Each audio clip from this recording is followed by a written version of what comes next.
I'm going to start showing my screen.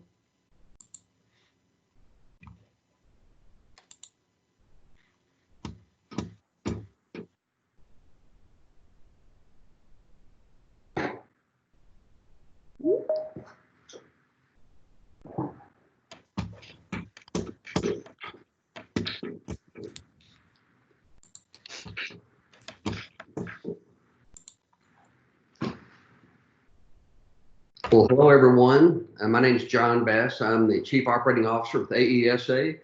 Glad everyone could join us today. We're very pleased today to be able to offer another session from one of our business partners, which is Microsoft.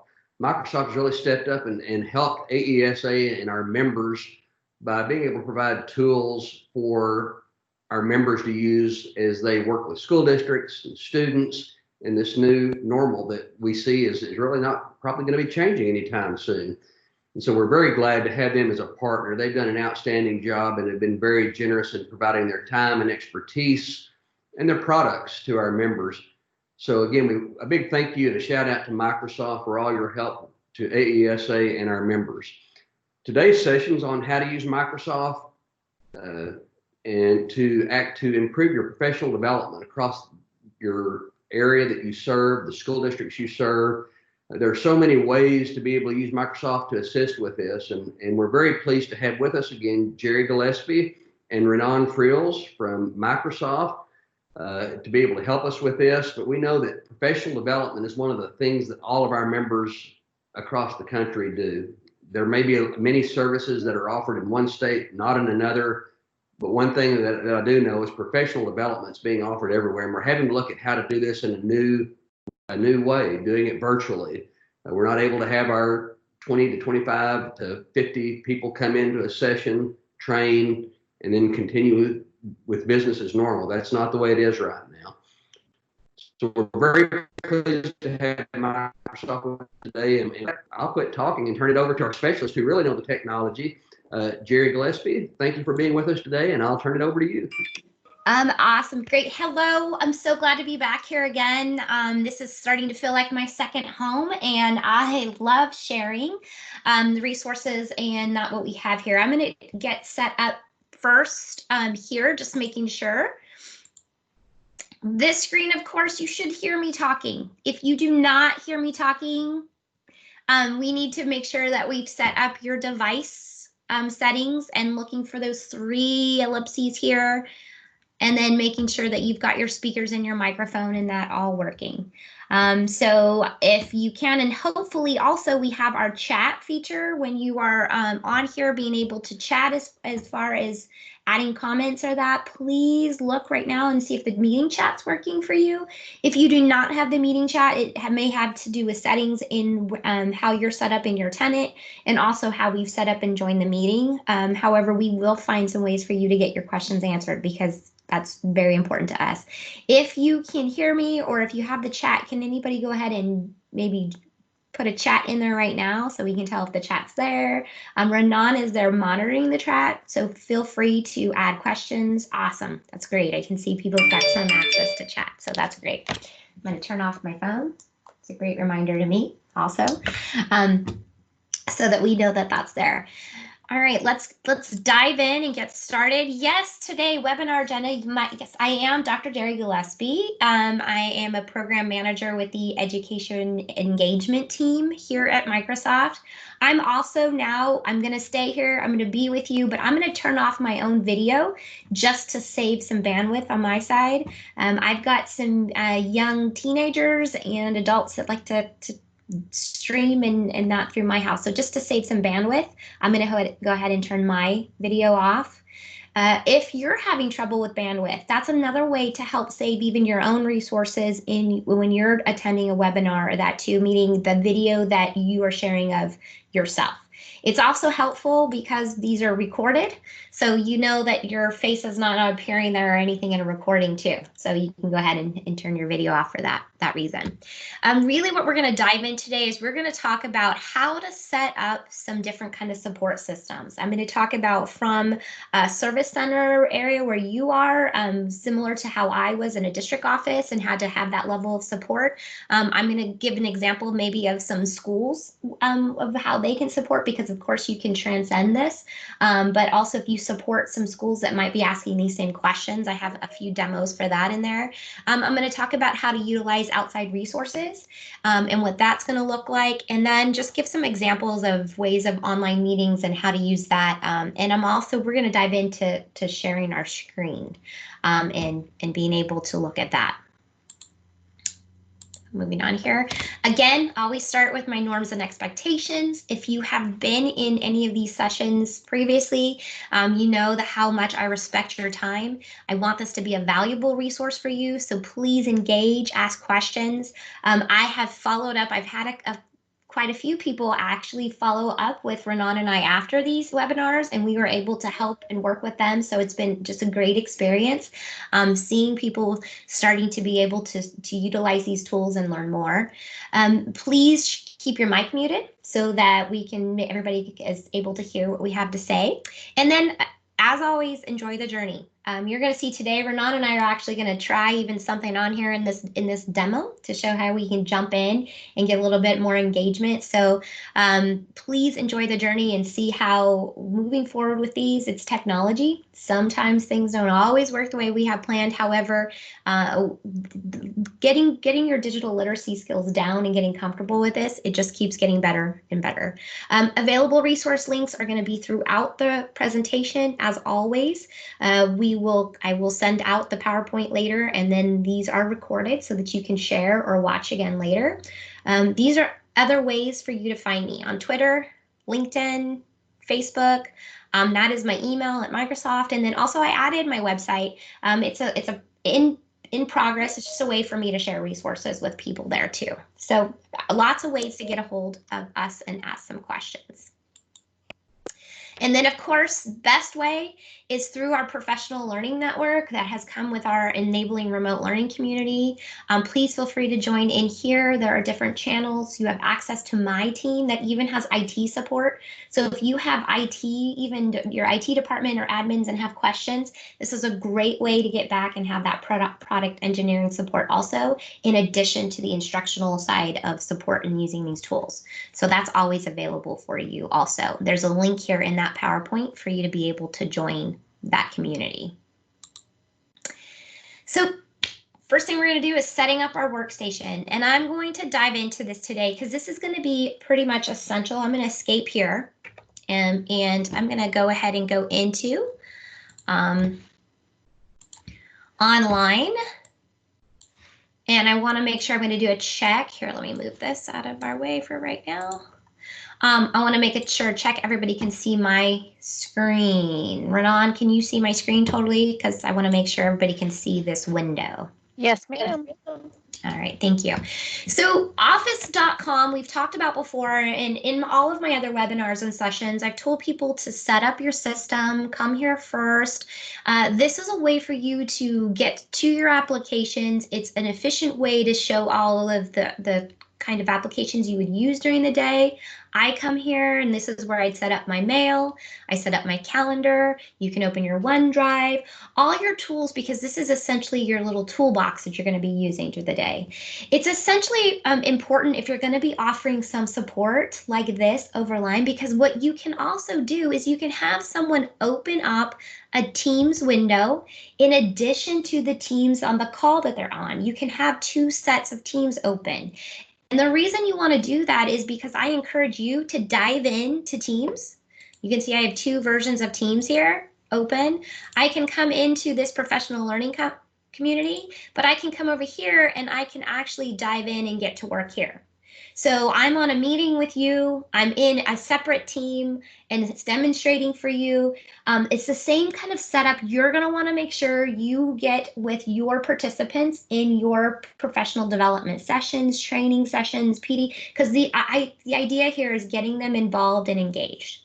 I know it's easy for us to record and go back, but and it's, again, just encouraging people on the other side, but the more they will get out of it is if you take the time to make sure they have their system set up and they actually realize that they can get into another Teams and follow along with you and click along with you, select the button, see how it works. Okay, so that's where you want to take this extra time of actually setting that up so that you can get that other side of engagement. More questions may come up for you to be able to answer and support and help.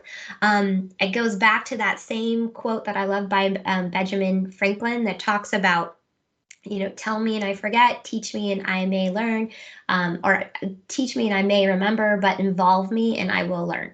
So this goes back to engaging and getting people involved in that training. So that's the first step. And I know I've done that in our webinars before, but especially if you're going to be setting up any kind of a PD system or doing this remotely, trying to get as much engagement on that other side is just really going to be key. Okay.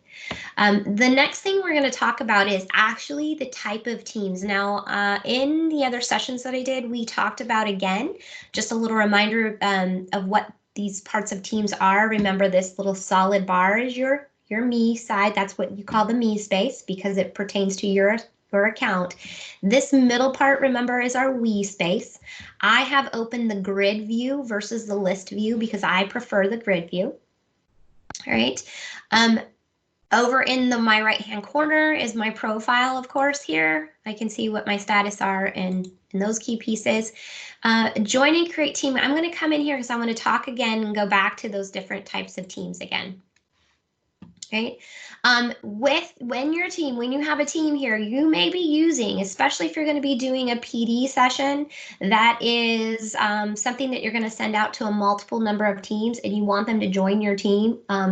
You can go ahead and set up a team and create a team and get that join code like we talked about once before, right? I'm going to first start though with creating this team.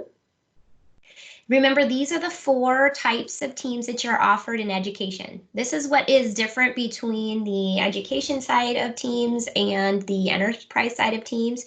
You still can do all of these functions and still have that with the enterprise side, where you could just create a team and then be able to have and be able to have this structure. However, if you do have the EDU side of teams in your service center, or you have access to this type of teams and this variation, I suggest that you always set up a class team. Even it doesn't mean that it's just students. You can't think of students in the kind of way of child versus an adult kind of example. Really, what we're getting at here is the learner and facilitator. What comes with a class team, and I'm going to get in and show some examples, are some analytics to help with post. Like if you put out posts and conversations in the group, it helps you get more information and understanding about what's happening in that class team. So that is here. You, of course, can go ahead and use an other, which is just a standard team. However, if you really are setting up a team for PD, I suggest setting up a class team. Okay. When we create a class team, I'm going to go ahead and go through here. When we create this class team, I'm going to give this a name of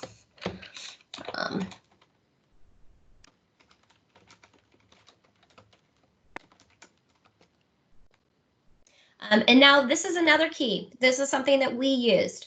If it's some kind of a PD session that you are going to be using quite often, so for example, I'll give you an example of that. Teams 101 might be something that you might be offering over and over and over again multiple times. You're going to have different classes. We started labeling sections for us, and it just helped us keep track of when and what time frame as far as our own management on our side. And who I'm talking about is when I was overseeing our professional development through our district, we'd have 58 different buildings in different teams. So I had to have a way of understanding or knowing what sessions they were.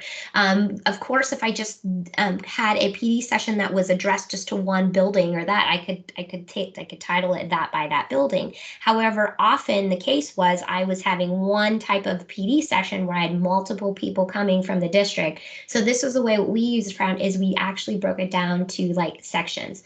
So, and then we put them in our title. So I'm going to actually come back and show we put the section so that we can see it. And it showed up very easily in the list view if we needed to. We would put section and then we would just start with 001 and then we would have the title of that course. That's just a tip from, I always call them Dr. Jerry's tips. That's just a tip that helped us. What we found out is we would end up having, when we first started this, that was just something that we were struggling with, is because we had so many sessions with the same type of name. We had to go through each team to figure out what date it was and where it was. We then would take this, of course, and keep track of this on an Excel spreadsheet. So we had track of the section and then the date and the name of the class and the team. So this was just a way for a naming convention that helped us with that. Description is where we would definitely put on the date of the training and any kind of information about that if it was something for us, so that it helped us code and helped us track what it was that in our training sessions. This option, being able to have your team searchable and discoverable. Before we would have this setting, you can allow others to search and look for discover that team. In this case, whenever we were doing PD or support systems, we always made sure this was checked. That's not the case for some of our other teams. If we have working group session teams or other kind of teams, we uncheck that because people were not allowed to find it because they are private teams. So I just want to make this clear. They are private teams and people cannot join them or see any of your information. However, they can see them available and ask to join. And so sometimes that just gets a little bit annoying when you have constantly people asking to join. And it also makes some confusion with other owners of the team, whether they should have somebody even be able to be in. Like they feel like, am I missing something? Should this person be in the team and I didn't add them? So I usually unselect that when I'm doing a PD. And the reason why is because I want people to have that understanding that this is out there. So even if they don't join and it's in the middle of the session, I'm not going to let them in the middle of a course maybe, or a section or a PD session I have if it's ongoing, because they've missed what's happened. However, it almost is my own kind of internal way of advertising, because if it does show up and people see that and it pops in their face, then they will say, hey, can I join this? I now have a connection to them to say, unfortunately, this session's already passed, we haven't joined it, but this is our next session. Or would you be interested if we set up another session? So it was a way for me to start that conversation and get information from people across them. So this one I'm going to keep clicking. If I had this is another thing, if we had another session of happening, so we always created a new team for each section of PD that we did, because we had that set. What we were trying to do is build cohorts of people to collaborate in that support and build capacity within each other. So every time we had a new session, we did create a new team for every session that we did. You can archive them later, and I'll talk about how you can manage and archive them. I do suggest that you do that if you're doing that kind of session, because like I said, we had educators just build great relationships being able to be in that space together with ongoing conversations. Right? So we did create a team for every section. If I wanted to be able here, for example, if this was maybe section 9 of this right here, and I was creating, and maybe this was the 9th session we were doing a PD section like this, then I would maybe create a team using an existing team template here, right? So then I could pull up my other previous section, and then I would be able to copy over those channels or those pieces.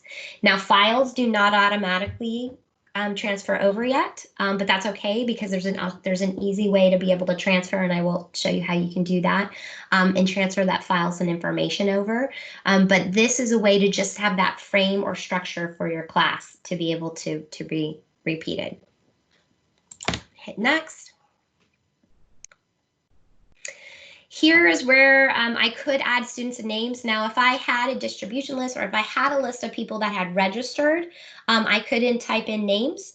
Unfortunately, I cannot copy paste a list from like an Excel sheet or any of that and just put it in here. That is something that Microsoft is talking about in other ways to be able to add this.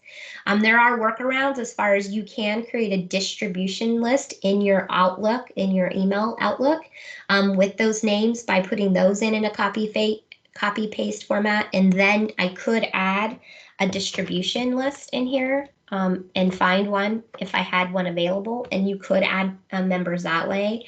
But when I'm doing PD sessions, a lot of times what I will do is I'll have people register, and then I will email them back the code to join the team.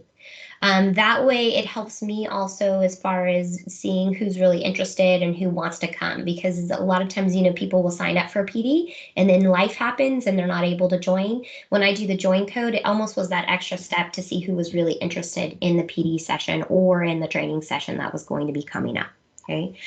You can have co-teachers. Of course I did, because I had my integration coaches teams that we were always co-teachers whenever we set these up.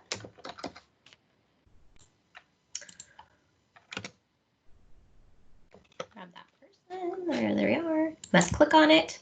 And then I can add them. You can notice I didn't add students at this first time, so I didn't have to do that. Okay. Now you have a class team, and I know before that, and we can go in another session later and I can actually talk about a class team and how to set up these materials and that, because what happens and what's significant about this is there is a class notebook that's tied to this. And that's also another session we can go in, and I can provide resources on class notebooks. You can run this kind of a team without having to use that class notebook. So I don't want people to dive in and feel that might be just one more thing that you have to add into this experience. If the people that are in your class or you yourself are not ready to go there, that's not a feature you have to add. Is just knowing that that's the type of OneNote notebook that's attached to this type of team. But like I said, you still are going to be just as efficient, just as effective using this team to be able to move forward and set up a PD or a training session. I am going to say, as you get more familiar with this and comfortable with this, or if you are a OneNote user, that class notebook just adds more power and more empowerment into putting your resources together and setting up your team. This is where you would, of course, be able to upload any class materials that you want. That would be any of maybe files, demo, any of those kind of things that you want to assist into your class. Really, what is great about this is this assignment feature, and it's going to set this up here for me.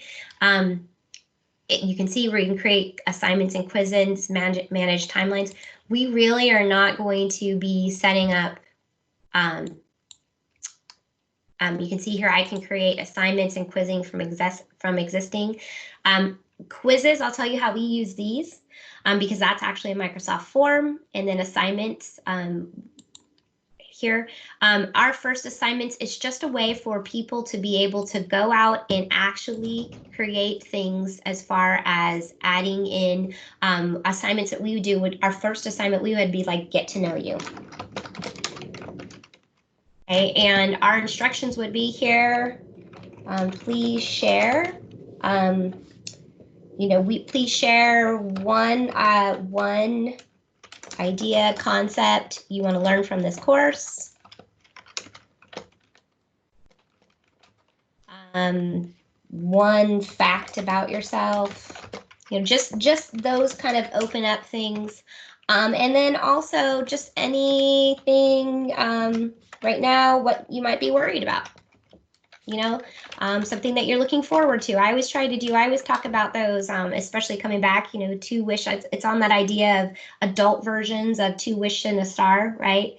I wish this would happen, of course, but it's kind of an adult version. So more about, hey, what are you worried about? What are you thinking about right now? What is it that you want to get out of here? What is it that you want out of this course or this training? Adding resources here. This is where you can actually add files, links, being able to have this kind of structure. Okay, you can add in any of your resources in there too. Of course, it's not going to be for any points. I don't know why. Is that better?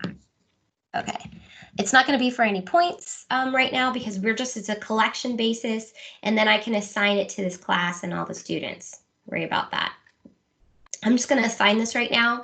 Now in this webinar, I just want to be clear, I can come back in and we can go into class teams. I want to give you an idea though. Right now we're going to talk about structure and ways to set up PD, but I will and can follow up with how assignments and give you resources about how to use the assignments tab, how to use this as a class team to dive in and use that structure. But today, as far as keeping this webinar, I want to make sure you have ideas and setting up the framework and how to get that up. Because this is something also that we can, what I'm going to show you today, you don't have to also use this assignment feature. I'm just explaining why I always use a class team for this kind of structure, because I have this kind of access to be able to send assignments out to people. The last part of our team structure now is we're going to get into settings and make sure we get that. And we're going to make sure we get that code I was talking about as far as generating a code. I'm going to go back here. And again, these 3 ellipses always mean more. And I'm just going to continue there. That's managing the team. I'm going to go into settings. And this is where I'm going to get that team code here. Okay. Another way to generate this is another way to get here is you could actually have a link. And I've seen this also done too. If you don't want to email out that team code, or if somebody joins later, remember getting them set up in the beginning so that they've opened up a new version of Teams. You can actually put this full screen and have a team code, and people are able to join that team and have access to that team. They're in your tenant in that too. So that's another way for them to be able to use this team. What I was saying before is I would actually could copy that team code, make an email format, and be able to just send out a standard email as people got registered. Using Microsoft Forms, if they register through Forms, we've even put this code in as a receipt to people saying, thank you for joining in our session, which is the Microsoft Forms is the survey version of Microsoft Tools, where you can put up a registration form, and then in there's a message that comes back to people after they submit their form that you can put in, thank you, here's the team code for our team to be able. So there's different ways to be able to set that up. You can of course remove that code again, which shuts down the team. So now you've got your attendees, you're ready to go, you had your team code. Also using a class team, because we've set it up and using that structure of a class team, it's already going to have my member permissions set up to be able to not have anybody kind of restore or delete my channels, add apps, or do any kind of situation that might interfere with the structure of my team, my class team. So that's another reason why I always suggest for people to set up training teams and class teams that way. I'm going to pause there for a moment and see if there's any questions so far. If they're typed in there, but if anybody has any questions so far. Right now what I'm doing is I'm actually changing the picture of this team. So I'm going to pause there a second and see if there's any questions.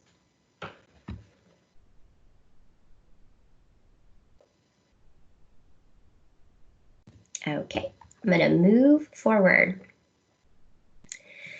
So you can see here I'm in the general channel now of this class team. Here you can see that assignment that says get to know you.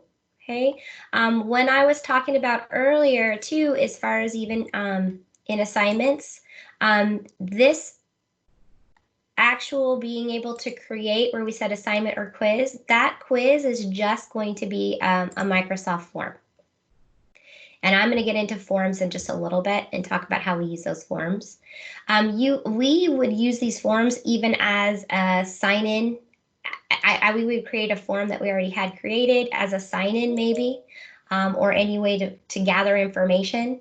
And then I could actually put it in and assign that form so people would have to sign in for registration. I could gather any information we needed.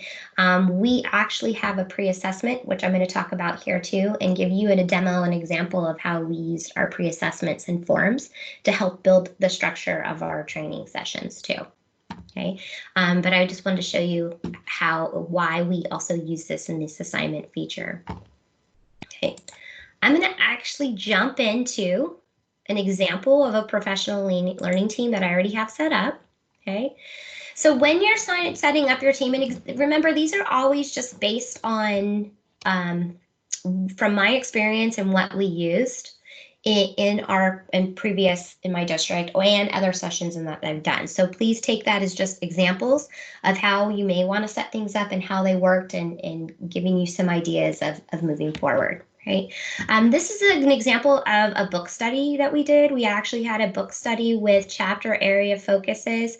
I would put the chapter, the name of the chapter of the book here, or if you're doing something in blended learning, maybe the instructional strategy. So for example, if we were doing this on a fit model or any kind of instructional framework, we might call this planning with a purpose. Impacting instruction, assessment with a system, whatever is the focus of your title or your learning. The reason why we break these up into channels is, remember when I talked about a team, you think of a team as that file cabinet and how you would store that information. Each channel becomes that drawer of how you're going to organize any of the conversation files or anything that comes to that. So it helps when you come back and come in here, you can see the conversations or any kind of these class discussions. It helps your attendees be able to see and find back. So for later, for reference, if they they're looking for something on a chapter focus, if this was on instructing with intention, and I knew it was an instructional strategy, I would know where to go in my chapter, or what we discussed it. So there was a book study that we did that actually broke that down, and we had instructional strategies, and then we had assessment strategies. So when people had question about assessment later, they knew to come back to assessment, and they would be able to find what they were looking for in those information. So it was a way to help with organization, but also it was a great way for us to model for other educators, for other systems. Anybody in our PD sessions could now get an understanding of how they could set up their instructional format. Because as we move into this remote learning and the further we go, really what we're going to come back to is coming back to those instructional strategies that work online. So we have to remember what we know about PD, what we know about learning, and what people need, and then try and look at how that might be different in a different format, so that we're not just using substitution, because we have those tools to be able to extend and to give outreach, but we also want to make sure that we're still true to what it is that we know. I know, like, for example, that's why it's difficult sometimes with other kinds of PD systems or learning management systems, that there's so much focus on the output of materials and access versus the other things that we know needs to happen when people are learning. There has to be an engagement piece where people can be able to learn new information, but also tie it to their prior knowledge, and then engage with somebody, their discussion online, or they ask questions to be able to make their own concept and make it actually new learning that will help shift practice. So that's where Teams comes into play, to be able to organize these ways, because people then understand, especially if they're going to be eventually working with students of younger age, that this is really about executive functioning and be able to help people with their organization and their brain and how they're learning. So it helps them put in those places in their brain as they're learning that information. It helps them organize those thoughts so that they can master the information better. So that is why we've broken these kind of subjects or focus areas up, and we've just seen it really worked, especially the better that we got out in defining what these areas or these focus areas were. We, of course, created a place for online meetings so that we could have these channel meetings. This is what helps when you have an actual place for your online meetings for chapter discussions, because all of these replies will stay in this location of the meeting. So for example, I'm not sure if I have one in here. You can see everything that's happened. You can replies. See where it says the chats will remain in this team. This is how you can actually tell, like, if there was a discussion here about chapter 2, like if we had a chapter 2 discussion and there was a chat, all of our meeting chat would stay here in this session. It would be right here in this channel. So if they knew, oh, I remember we were talking about chapter 2 and someone dropped a link in, they know exactly where to go. Again, it helps with organization for them to be able to retrieve and to be able to work on those or be able to have those pieces of information available for them. Let me see what else here. And it also, when people come to join a meeting, it also makes it easy because when they come in, they can actually just join, click on there and join the meeting. So they know exactly where it's going to be located. There. You can, of course,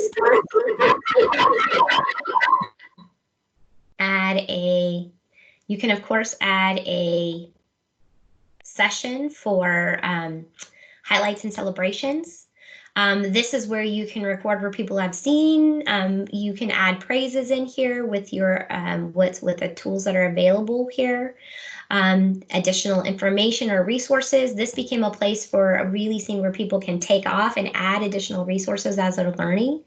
And then, of course, final reflections. This is where we had our final aha moments. This became an actual repository of videos. People shared how they were using the strategies in class. This is where that collaboration and understanding and using those other tools could come together in here, because you have access to be able to add at the bottom here different pieces and parts of here. So for example, I could add a form or a checklist really quickly if I wanted to ask a question about meeting times or to share things. I could click this forms button here and add in an actual form and put in a new poll questions here that could come to that team in about maybe their final reflection or pieces there. So having this structure here really makes a difference. You again then to group discussions, you can divide them up in group.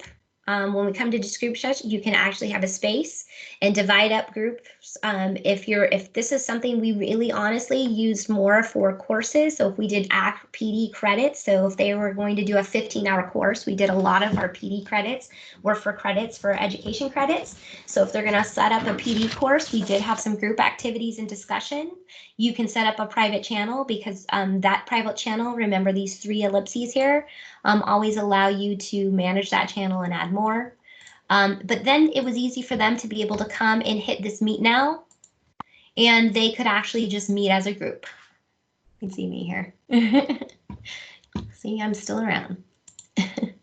But they could meet now and meet as a group really quickly and be able to.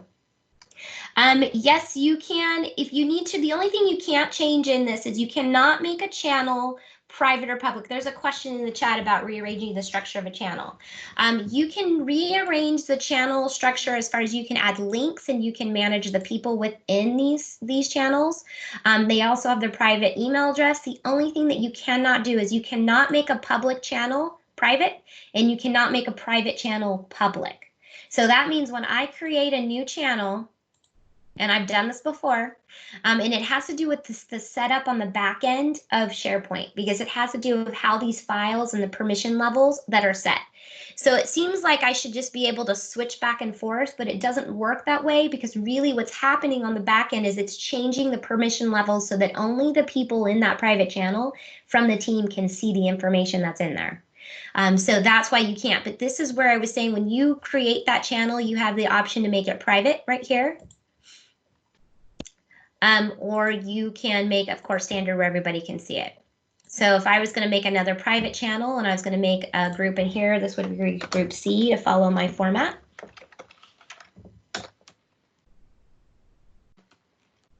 Group 3. Private channel, I hit next, and then it's going to ask me who I can add or who I want to add to this right here. Teachers, I can add all of my coaching stuff again in here. Students, this is where I would have to pick people that are in the class team already. And then here. So if you had content ready to go, but you don't want people to have access until a certain time later, yes, let me show you how to do that. Okay.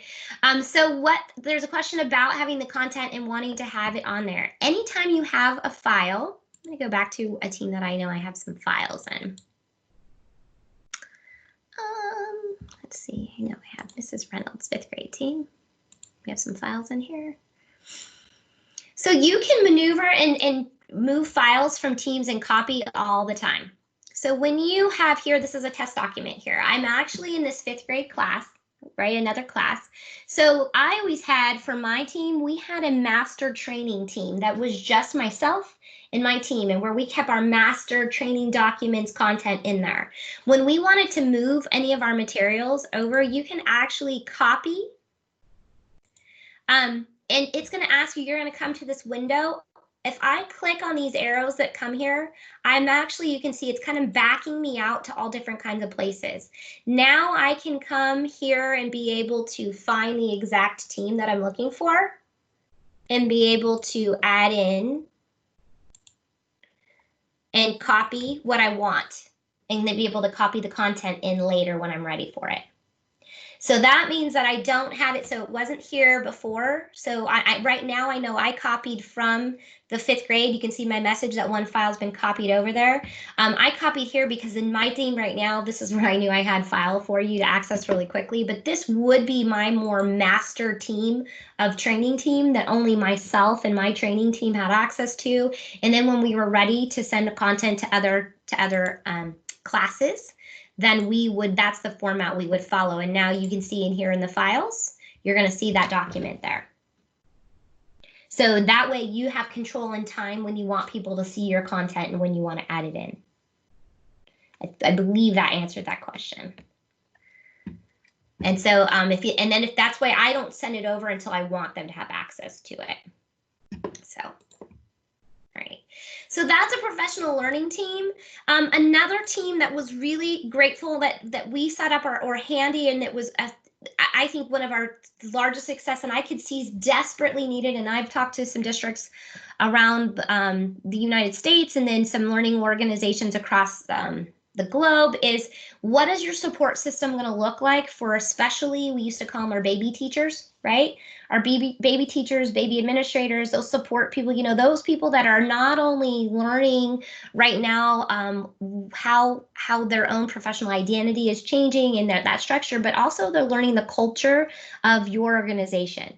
So if they are new to maybe your service team, or maybe they're learned to these kinds of systems, or they just need that extra bit of support. We had our mentor teams, and these were teams that we could actually put a structure together where we had an information about district information, artifacts that they may need. We had instructional support about the framework. This is where we could add videos in, any kind of rubrics, any kind of that are here. But key to why this works so well is we had this information and resources, and this is where questions would come up is, Jer, why do you not just put that this is on our website? So tell me how this is different that this is on our website and now it's here. And I said the key thing is because they could actually start a conversation and ask a question. They could schedule a meeting and ask and try and get that help or resource. They would post questions in here and be able to have, we had our curriculum instructional people in here also. We had our experts also in this team. So when a question was posted, they had that immediate access to get that response or that support that they needed from various people, not just one person, but a lot of different kinds of people to be able to help. This mentor team, at least in our district, was a required team that anybody that came new into our district, so it had easily 300 to 400 people in it every year. And those people would be cycled out and then added every year. We had, of course, information about our evaluation and support. So if they had questions about that, what it meant for our walk cycles, for any of our instructional cycles that came through. We had information about our professional learning communities because those were a foundational support piece to our district. This was huge. This is our first teacher. It was our first year of teacher support. Now, this is where we really built from the very beginning. We also had required meetings for these first year teachers that came in here. We had online meetings. We really built a cohort between themselves and then their mentors so that they can come through in here and ask questions and be able to have that support again, immediate support and structure of ideas. In our first year and second year teacher PLCs, we also had a second year support channel. This is where we stayed. We tried to, in fact, it was a requirement of my team to stay at least 1 to 2 months ahead of what these guys may need. So for example, right now, what they would be working on is onloading support, things that are essential, those first things you need in our district. Of course, everybody knew, like we're all feeling probably as I'm throwing all this information in this webinar at you, a little bit overwhelmed. So, we try to identify those pieces that were those priority understanding and pieces that we needed to make sure our first and second year teachers needed in that information here. And we would have it here as kind of the hot area information. We would start out here with an announcement. What I did was I hit in the posting, I hit the little A, which is that text box. I could do an announcement here, and every time, so this might be back to school nights. This is what you need to do. These are the kind of thing. What are back to school nights in our place? What do they look like? What are elements you're going to want? What parent, what kind of information? Here in this online system, I was talking to a principal this morning, and really trying to identify, we have our ELA standards, our math standards, all of our content area standards. Digital literacy has always been out in kind of around and embedded in there.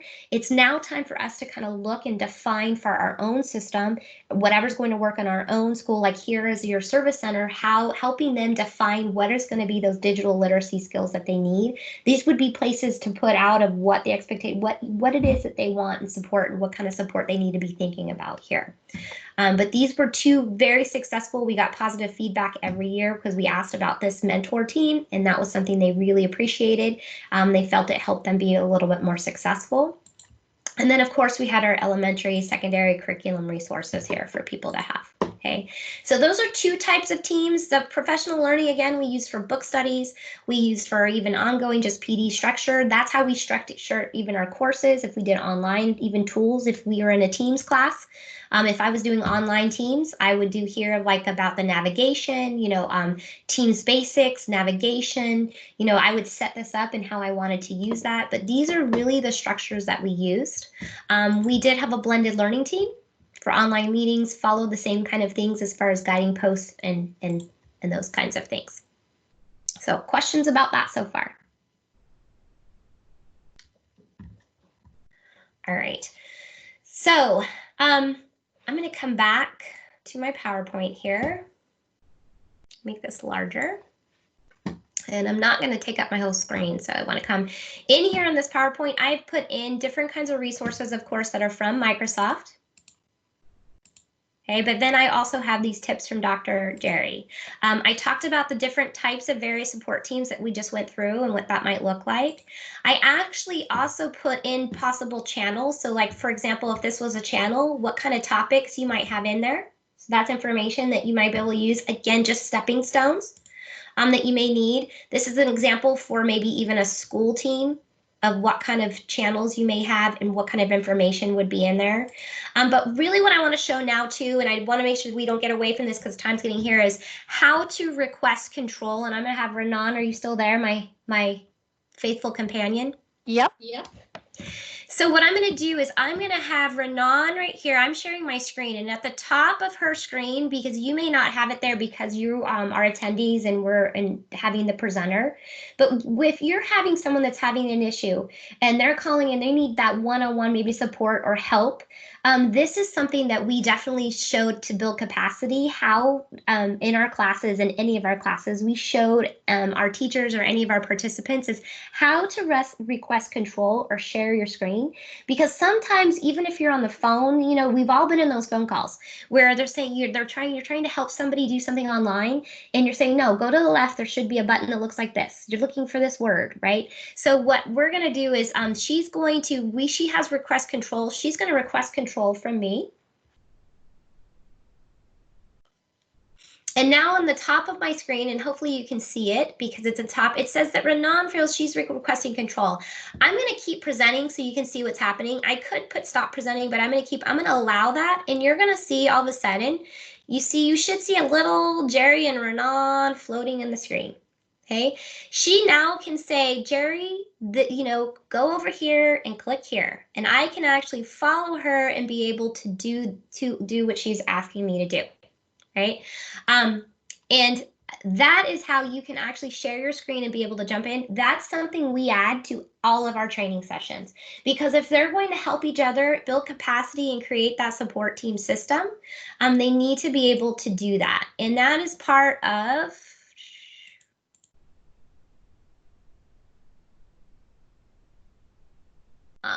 and that is, thank you, Renan, that was awesome. Thank you for your assistance. That is part of here when we talk about developing a support team, that is finding, oh, thanks you, that's good to know. Icons are only visible to people controlling the screen. So that's good to know as I threw in. So there were icons visible to people when on there. And if you didn't see that on my screen, I apologize, but hopefully you saw maybe my arrows of my screen moving around. But what I saw on my side is I could see Renan's actual picture. I can see where she was at. Okay, and she could point to the screen of exactly where to go. So, but part of this stool, and I've brought this up in my other sessions, if you're going to be setting up PD, this is where we're at. We're at that webinar, that direct training session. This is where you're going to have people engaged and what they're going to do. I'm going to dive into the Microsoft Educator Center in just a second and talk about how we use that in these webinars. But this just-in-time point of need, these are kind of office hours and then support teams. This is where you're going to use these teams and these posts and these conversations for people to support themselves. And a way to do that is really showing them how to use these meetings and how to do these different functions in the very beginning. This support team is something that we do not call, as far as we have our own trainers in our system, and we do have a train the trainer model, but we never really called it that. And the reason we stayed away from those words is I found out is when I was a principal and I would have a train the trainer and I would send my teacher to be our trainer for our building, they automatically came back just completely hung up in the idea of the words that they were a trainer and, you know, and how do I do this and what do I do? And it really helped when we said, okay, no, I just need you to be the support person to show people how it works. And I know it sounds crazy, that kind of conversation, but you should see some of my master teachers who just loved their classroom instruction, were just awesome, would get really flustered on the idea that they were responsible for all the training for the entire staff that we had. So, so now we just call it a support team, and it worked really well. It worked really well for that support team as far as being able to have that structure, because teachers do that all the time, educators do that all the time. We are all here to support children, we are all here to support each other, so they are always willing to jump in and dive in. So once we said develop a support team and have that support team, they were always sharing about how to do things and how that. So that's what I mean for, that was why we had that structure and showing them how to use those different tools. Two things I want to jump into. One is, of course, the Microsoft Education Center. And then the other in here, I want to make sure you understand that you have this too, is this is a link to a Microsoft form. And I've actually added in also, I have a link in here to how forms and what Microsoft Forms are in support with that. But when you click on this link that I've shared with you, it's actually going to take you, and I have one set up here, so I'm going to shut this one down. But I've included in here in Forms, and if you haven't used Microsoft Forms before, in about 30 seconds, kind of high level what it is, it's just like a survey tool that is actually structured where you can create quizzes, you can create surveys in that and share out and gather information. It's a survey tool. So when we use Forms right here, we always use assessments to be able to see what we needed from our system. What I have here is a duplicate form for you, which means that if you click on this, it's going to make your own copy of this form. You can edit it, you can change it. It's similar to me emailing out a copy of this form for you to have. However, it will make it working for you on your side to be able to get this information. Again, this is just a bottom level, base level of these kind of questions in that. I'm going to have this available out today. I've had some requests for it. I've gathered a lot of the questions that we've had that I've used over the years with Microsoft and my team about asking questions not only about skill and confidence level, but about information about how they're feeling. Because that, as you as a trainer, as someone on the PD, you need to know, am I supporting skills, which you are, because everybody needs that confidence level, but you also have to address the idea of their image and how they see themselves, and really start talking about conversations of their professional identity. So there's questions in here about asking, like, how confident are you understanding this, but how important is it that you're able to do these things? Because if they don't think it's important, then that's another question or a different kind of conversation that needs to happen besides just how to do it. Because you can show them how to do it, but if they don't think it's relevant or important, you just probably wasted their time and your time. So this is the kind of assessment and questions here that you will have access for. Again, this form is just, I know there's a lot of questions. That's because I put everything in here that we've used before to give you an idea of how you can build on this. You can copy and paste these questions, use how you would like to. We sent this out district-wide 3 times a year, in the beginning to get a baseline, in the middle to see how we were doing, and then at the end to have our planning schedule for our PD throughout the summer and early fall, because it actually gave us some information about where we were going to go. The Microsoft Educator Center is another place. Hopefully you've seen this before. You can actually build transcripts. I've put in information how to share your transcripts and download transcripts. We use this as part of our training teams because we wanted people to see how you can use outside resources within a team and still get credit for it, and also find different learning paths to have to do with the digital literacy that we were looking for. So we always required one course, and there's a course in here that's on universal learning that talks about accessibility. That was my required course that I had in all of my learning sessions where I used the MEC. The rest, they could pick 10 hours worth of their own learning paths they've recorded. We had online meetings, we had check-ins, we had posting conversations, but teachers were learning how to use that structure, and it was structured in here to go through and actually pick their own learning paths and then share why it was relevant, what they learned, what they recommended, all those purposes. And then at the end, what they had to do was, I'm in my own profile so we can see. You can see here, they would have all of their information in their certificates they had, but they are able to even be able to view transcripts here. They could actually print out and turn in a transcript to me. So now I had a transcript that I could use, have a discussion, count up the time, like our setup time, but now also a transcript that we could count up and actually give them credit in a learning environment. Learning the MEC, so it was helpful for them to learn how to use these resources and how they were using them. Then go back into this team. So we have this same team structure.